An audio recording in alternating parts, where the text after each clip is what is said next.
On November 30th, 2021, a woman from Dallas, Texas took to Twitter, expressing her concern over what her doorbell camera had been recording. This man had been standing outside her apartment almost every night for an entire month. The woman said she had no idea who this man was or what he was doing. Additionally, she had contacted police various times, but the man would always leave before they arrived. This is what her doorbell camera captured.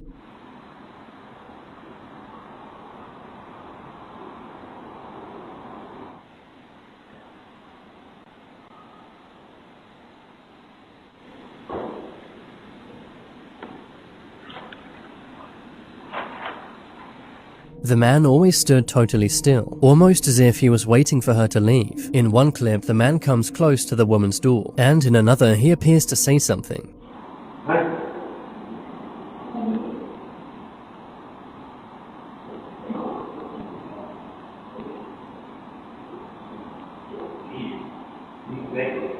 It's hard to say what the man's intentions were, but if the woman had left her apartment, something bad likely would have happened. After the woman posted this, the clips immediately went viral, with many concerned people reaching out to her, as well as criticizing the Dallas Police Department, who the woman said had not done enough. 2 days later, the woman posted an update, stating that her friends and family had confronted the man, and he had been removed by the building's security, and that since then the man had not returned. But many Twitter users cautioned the woman to keep her guard up, saying that there's a very good chance this man may come back. But since December 2021, the woman hasn't posted any more updates about this, and the man's identity and motives remain unknown.